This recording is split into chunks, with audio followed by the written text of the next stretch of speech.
함께 찬송가 284장입니다. 찬송가 284장 함께 찬양하겠습니다.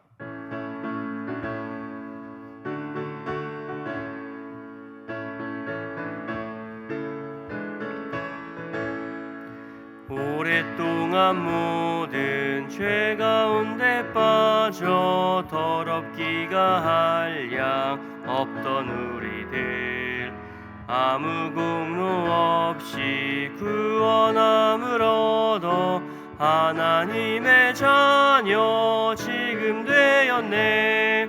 주의 그 사랑 한량 없도다. 찬송할지어다 예수의 공로. 주의 그 사랑 한량 없도다. 찬송할지어다 예수의 공로. 주의 보혈로서 정결하게 씻겨 죄악에서 떠난 몸이 되었고 세상 근심 구름 간 곳 없어지니 하나님의 빛이 영화롭도다. 주의 그 사랑 한량 없도다. 찬송할지어다 예수의 공로. 주의 그 사랑 한량 없도다. 찬송할지어다 예수의 공로. 죄의 깊은 잠과 뜬 세상의 꿈을 어서 깨어나라 나의 친구여. 은혜 받은 날과 구원 얻을 때가 지금 온 세상에 선포되었네. 주의 그 사랑 한량 없도다. 찬송할지어다 예수의 공로. 주의 그 사랑 한량 없도다. 찬송할지어다 예수의 공로. 아멘. 이 시간 합심하여 기도하겠습니다. 오늘 수요 기도회를 위해 함께 기도해 주시길 바랍니다. 또 담임 목사님과 우리 교역자들을 위해 이 무더운 날씨 영육간에 강건하여 사역할 수 있도록 기도해 주시고 우리 교회 비전을 위해 기도합시다. 열정과 감동으로 예배 드리는 우리 교회가 되기를 위해서 이 시간 합심하여 함께 기도하겠습니다. 전능하신 아버지 하나님, 오늘 수요 기도회를 위해 기도합니다. 말씀을 전하시는 우리 김진환 강도사님에게 성령의 충만함을 더하여 주옵소서. 찬양하는 찬양팀에게 능력을 주시고 또한 기도에 참여하여 말씀 듣고 기도하는 모든 성도님들이 나의 소원을 하나님께 아뢰고 하나님의 소원을 나의 것으로 받아들이는 시간 되게 하옵소서. 하나님 간절히 기도함으로 말미암아 하나님을 사랑하는 마음이 더욱더 불꽃같이 일어날 수 있는 시간 되게 하여 주옵소서. 담임 목사님의 건강을 위해 기도합니다. 우리 교역자들의 성령 충만함을 위하여 기도합니다.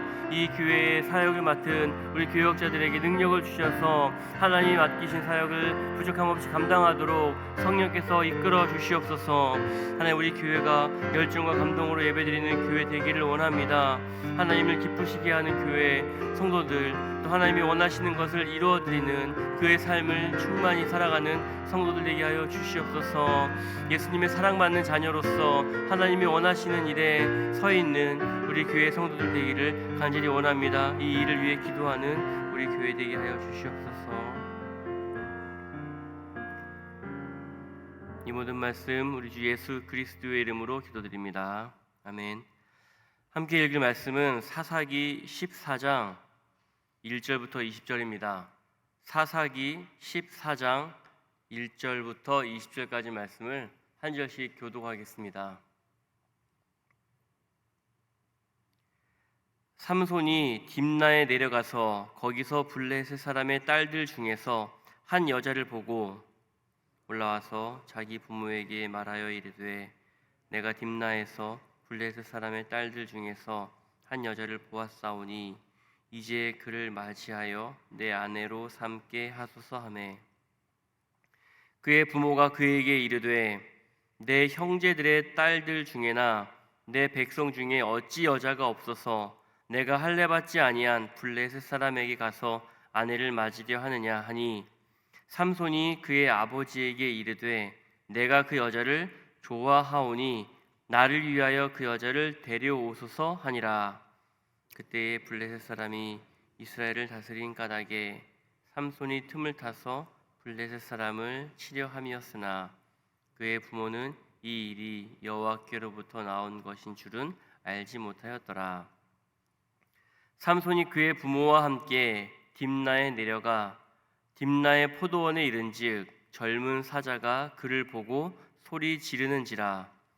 여호와의 영이 삼손에게 강하게 임하니 그가 손에 아무것도 없이 그 사자를 염소 새끼를 찢는 것 같이 찢었으나 그는 자기가 행한 일을 부모에게 알리지 아니하였더라.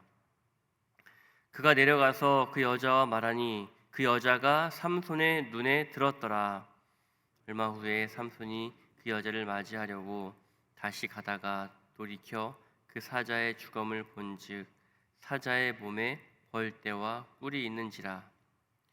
손으로 그 꿀을 떠서 걸어가며 먹고 그의 부모에게 이르러 그들에게 그것을 들여서 먹게 하였으나 그 꿀을 사자의 몸에서 떠왔다고는 알리지 아니하였더라. 삼손의 아버지가 여자에게로 내려가매 삼손이 거기서 잔치를 베풀었으니 청년들은 이렇게 행하는 풍속이 있음이더라. 무리가 삼손을 보고 30명을 데려와서 친구를 삼아 그와 함께 하게 한지라.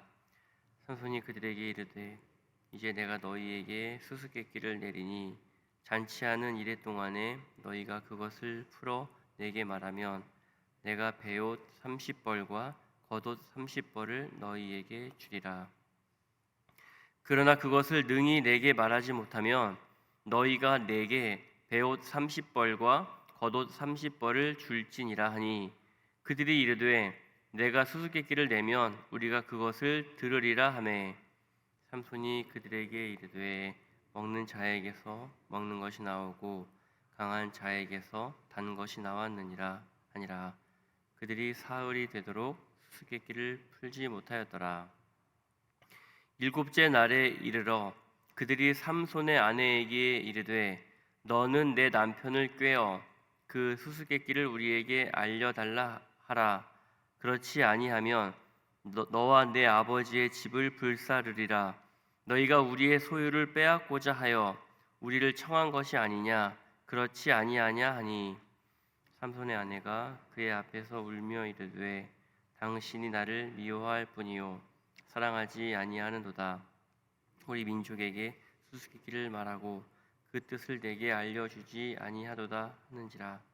삼손이 그에게 이르되 보라 내가 그것을 나의 부모에게도 알려주지 아니하였거든 어찌 그대에게 알게 하리요 하였으나 7일 동안 그들이 잔치할 때 그의 아내가 그 앞에서 울며 그에게 강요함으로 일곱째 날에는 그가 그의 아내에게 수수께끼를 알려주매 그의 아내가 그것을 자기 백성들에게 알려주었더라.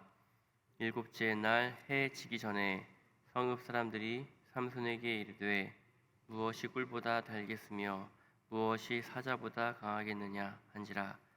삼손이 그들에게 이르되 너희가 내 암송아지로 밭갈지 아니하였더라면 내 수수께끼를 능히 풀지 못하였으리라 하니라. 여호와의 영이 삼손에게 갑자기 임하심에 삼손이 아스글론에 내려가서 그곳 사람 30명을 쳐 죽이고 노략하여 수수께끼 푼 자들에게 옷을 주고 심히 노하여 그의 아버지의 집으로 올라갔고 삼손의 아내는 삼손의 친구였던 그의 친구들에게 준 바 되었더라. 아멘.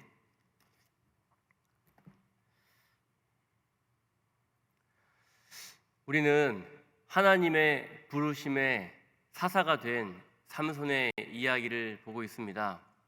하나님께서는 이스라엘을 향한 긍휼의 마음을 가지시고 이스라엘을 구원하기 위하여 한 사람을 사사로 세웁니다. 그 사사는 바로 삼손입니다. 하나님께 부르심을 받아 사사가 된 삼손의 모습을 오늘 성경이 묘사하고 있는데요. 오늘 본문을 읽어보시니 어떻습니까? 삼손이 참 믿음직하고 신실한 사람처럼 보이시나요? 삼손은 딥나에 이제 내려가 한 여자를 보게 됩니다. 그 여자를 보고 삼손은 매우 마음에 들었습니다. 오늘 본문 3절 말씀을 보니 내가 그 여자를 좋아한다. 즉 내 눈에 너무 예뻐 보였던 겁니다. 그래서 삼손은 그 여자를 아내로 삼고 싶어 합니다. 그리고 부모님에게 말합니다. 그 여자를 나의 아내로 삼도록 청하여 주십시오. 아마도 이 당시에는 부모와 부모 간에 합의를 하여 결혼을 하였던 모양입니다. 그래서 부모님에게 그 여자가 마음에 드니 나의 아내로 청하여 달라고 요청한 것입니다. 삼손의 말을 들은 부모님은 어떻게 반응합니까? 반대합니다. 오늘 본문을 보면 이렇게 말합니다. 할례받지 아니한 블레셋 사람의 딸을 아내로 맞이하려고 하느냐? 매우 강한 반대의 어조입니다. 부모님은 왜 반대하셨을까요? 구약에서 이방 사람과의 결혼을 무조건 죄라고 규정하진 않습니다. 예를 들어 라합과 룻과 같이 이방 여인이 이스라엘의 하나님을 믿고 이스라엘 공동체로 들어오는 경우도 있었습니다. 하지만 삼손의 경우는 좀 이와 달랐습니다. 사사기 13장 5절 말씀을 보면 삼손은 블레셋에서 이스라엘을 구해야 하는 사명을 받은 사람으로 등장합니다. 적국의 여인을 선택한 자신의 사명을 잊어버린 행위였고요. 그리고 삼손은 내가 내 눈에 좋아하는 선택을 한 사람입니다. 하나님이 나를 어떻게 부르셨건 내게 어떤 사명을 주셨건 간에 그것보다 우선시 되는 것은 내 눈에 좋게 여긴 것입니다. 하나님의 기준보다 자기 자신의 기준이 더 중요한 모습을 보였습니다. 내 눈에 보기에 좋다는 그 욕망이 삼손을 지배했습니다. 그래서 부모님은 그의 행동을 반대한 겁니다. 무엇이 삼손을 이렇게 만들었을까요? 부모님이 삼손을 잘못 키운 죄일까요? 우리도 예를 들어 내 자녀가 믿지 않는 배우자를 선택해서 결혼한다고 했을 때 우리는 아마 내가 내 자녀를 잘못 키웠나 하는 생각이 들 수도 있습니다. 13장을 보면 부모는 삼손의 정체성을 분명히 알고 있었습니다. 아이를 낳지 못하는 부모에게 하나님의 천사가 찾아왔고 그에게 아이를 낳을 것이다 라고 했습니다. 그러자 부모님은 앞으로 태어날 아이를 어떻게 키우면 좋겠습니까? 하나님의 천사에게 묻죠. 그랬더니 천사는 나실인으로 키워야 된다는 말씀을 주었습니다. 독주를 입에 대지 않고 머리카락을 자르지 않고 부정한 것에 몸을 접촉하지 않는 그런 구체적인 방식으로 알려주었고 아마 부모님은 이대로 자녀들을 키웠을 것입니다. 그럼에도 불구하고 삼손은 자기 마음대로 행동을 한 것으로 보입니다. 왜 그렇게 생각할 수 있냐면 이후에 이어지는 삼손의 행동을 보면 그렇습니다. 삼손이 이제 여인을 얻기 위해 내려가는 길에 사자를 죽이죠. 그 이야기를 부모님에게 말하지 않았습니다. 그리고 그 사자에게서 얻은 꿀을 자신이 먹고 또 그 꿀을 부모님에게 드렸음에도 부모님에게 이야기하지 않았습니다. 아마도 이 이야기를 부모님에게 했다면 부모님은 책망했을 것이기에 말하지 않은 겁니다. 삼손은 독단적으로 행동하는 성향을 보이는 사람이었습니다. 그러니 부모님에게 교육을 받았음에도 불구하고 자기 소견에 옳은 대로 행동하는 사람으로 우리는 보는 것이 더 좋을 것 같습니다. 그렇기 때문에 부모는 바르게 가르쳤지만 삼손은 자기 멋대로 행동한 것이다. 이렇게 우리는 이해할 수 있습니다. 삼손은 욕망이 큰 사람이었습니다. 내가 하고자 하는 하고자 하는 것이 목표가 생기면 지금까지 내가 무엇을 배웠든 내가 어떻게 살아왔건 간에 그 당장 그 현상에 집중하여 욕심을 냈던 사람입니다. 삼손은 하나님의 부르심을 받아 나시인으로 선택이 되었습니다. 그럼에도 블레셋 사람들의 손에서 이스라엘을 구원해야 하는 사명자였음에도 불구하고 그는 그렇게 행동하지 않았습니다. 어제 본문이죠. 13장 25절을 보면 그에게 하나님의 영이 임했습니다. 그런데 오늘 삼손의 모습은 어떻습니까? 완전 불완전합니다. 하나님은 뭐 이런 사람을 선택하셨나 싶기도 합니다. 하나님은 잘못 선택하신 것 아닌가? 이런 생각이 들 정도로 삼손은 실망스러운 모습을 보여줍니다. 하나님은 왜 이런 사람을 사사로 세우셨을까요? 하나님은 이 삼손을 통해서, 이 이야기를 통해서 이스라엘 백성에게 무엇을 이야기하고 싶으셨던 걸까요? 하나님의 영이 삼손을 움직였다는 것은 삼손의 모든 생각과 행동이 성령의 인도였다는 뜻이 아닙니다. 여호와의 영은 삼손이 블레셋과 싸워야 할 사명으로 움직이게 하였습니다.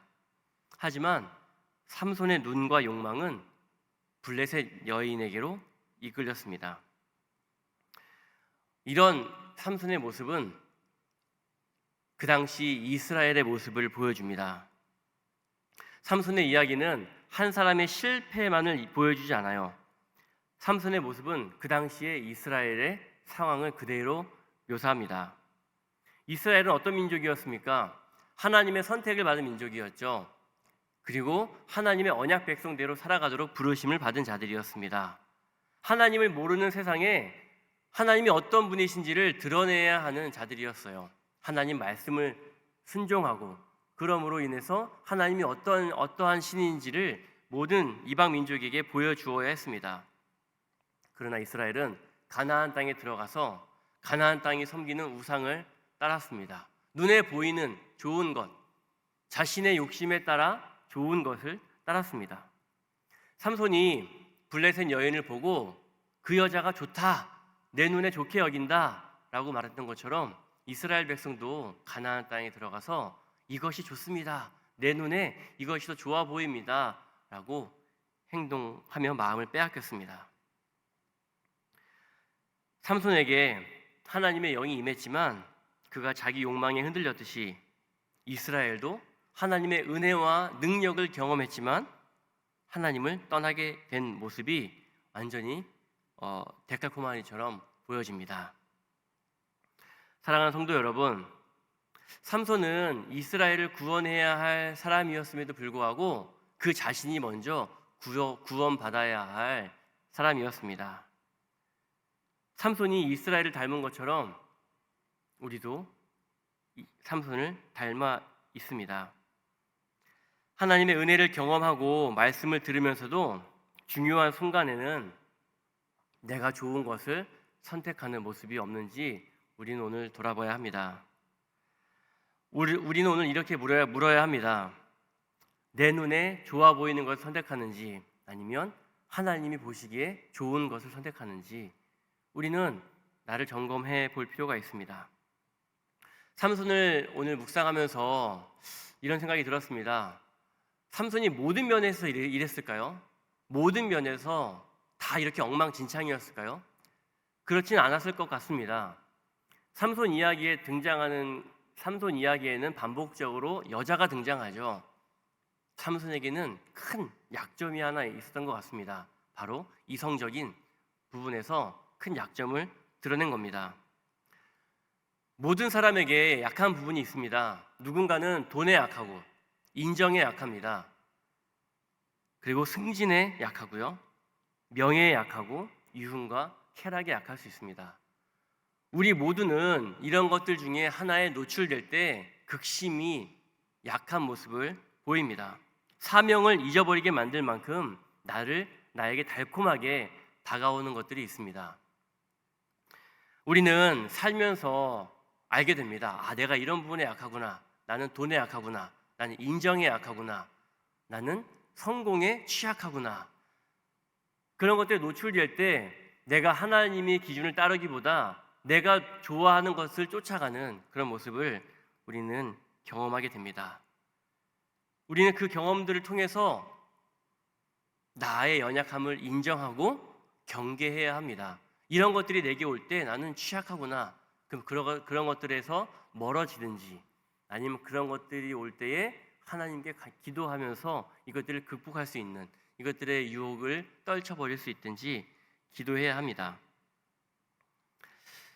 사랑하는 성도 여러분, 이렇게 삼손은 취약했고 연약했습니다.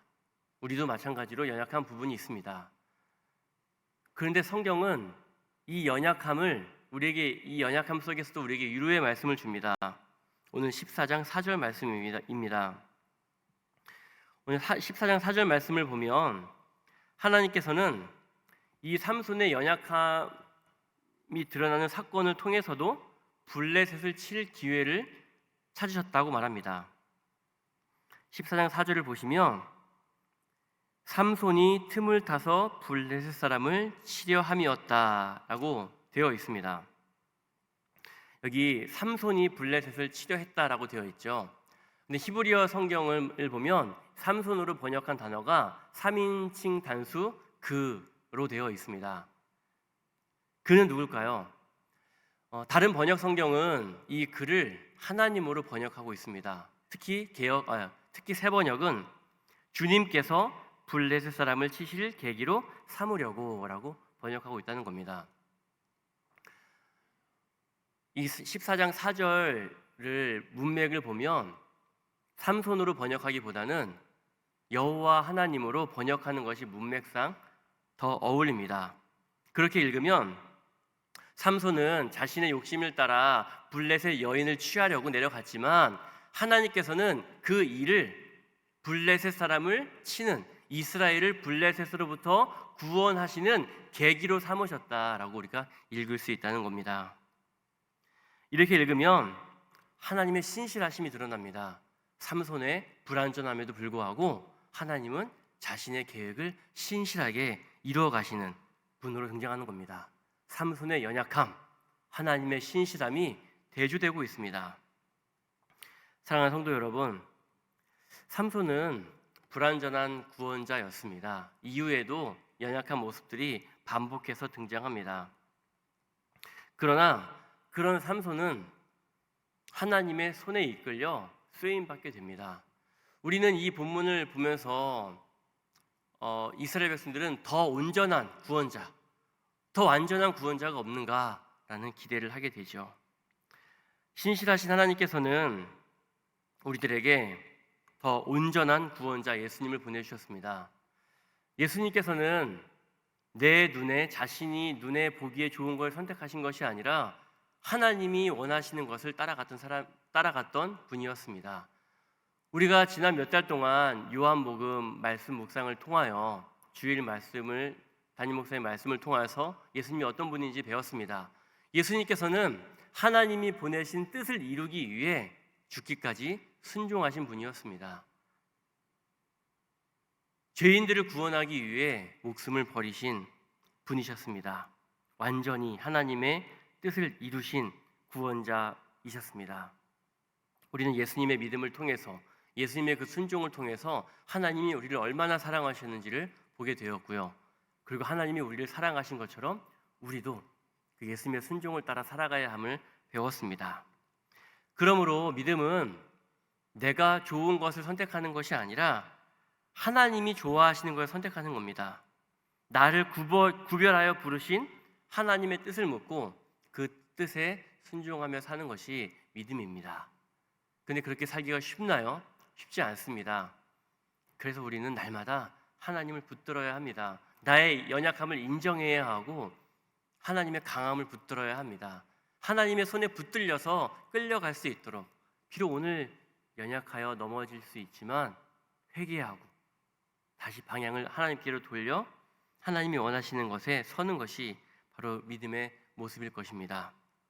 사랑하는 성도 여러분, 나의 연약함을 인정할 때 우리는 강하신 하나님께로 방향을 돌릴 수 있습니다. 하나님이 나를 다스려 주시길, 나를 이끌어 주시길 그렇게 기도했으면 좋겠습니다. 이 시간 우리 합심하여 기도하길 원합니다. 기도하실 때 하나님, 제 눈에 좋은 것보다 하나님이 보시기에 옳은 것을 선택하여 주십시오. 선택하게 해 주십시오라고 기도합시다. 내 욕망에 끌려가지 않도록 하나님이 주신 부르심에 끌려 살아갈 수 있는 나의 삶이 될 수 있도록 위해서 이 시간 합심하여서 기도하도록 하겠습니다. 기도하겠습니다. 자비로우신 아버지 하나님, 우리 눈에 보기에 좋은 것을 쫓아가기보다 하나님이 보시기에 좋은 것을 선택하게 하옵소서. 내 욕망에 이끌려 하나님의 부르심을 잊어버리지 않게 하옵소서. 하나님의 부르심에 이끌려 살아가면서 내 욕망을 잠재우고 내 욕망을 버리는 연습을 하게 하옵소서. 내가 인정받고 싶고 돈을 벌고 싶고 내 이윤과 쾌락을 쫓아가려고 할 때마다 나를 부르신 하나님, 나를 사랑하신 하나님, 나의 주인이 하나님이시라는 것을 늘 기억하게 하여 주옵소서. 내가 성령에 이끌려서 살아가기를 원합니다. 하나님, 성령께서 나를 하나님께로 이끄실 때 저항하기보다 순종하는 삶을 살게 하여 주시옵소서. 오늘 하루도 하나님, 내가 수많은 유혹과 수많은 내 약점이 드러날 때마다 그때마다 내 약점을 인정하고 하나님 회개하는 삶을 살게 하옵소서. 그리고 나를 온전히 이끌어 가시는 그 완전하신 하나님께 붙들리는 삶을 살게 하여 주시옵소서. 성령께서 역사하여 주시옵소서. 전능하신 아버지 하나님, 우리는 연약합니다. 그러나 우리의 연약함에도 불구하고 하나님은 신실하게 하나님의 계획을 이루어 가십니다. 오늘 삼손의 불완전함에도 불구하고 구원 계획을 신실하게 이끌어 가셨던 것처럼 우리의 삶도 완전히 온전하게 이루어 가실 줄 믿습니다. 어떤 상황에 처하든 신실하신 하나님을 의지하며 신실하신 하나님을 바라보며 살아가는 오늘 하루 되게 하여 주옵소서. 또 오늘 믿음이 연약하여 또 실패하여 넘어져 좌절하고 있는 우리들을 하나님께서 찾아와 주셔서 구원하여 주시고 긍휼히 여겨 주실 것을 믿습니다. 이 믿음으로 오늘을 힘있게 살아가게 하옵소서. 예수 그리스도의 이름으로 기도드립니다. 아멘.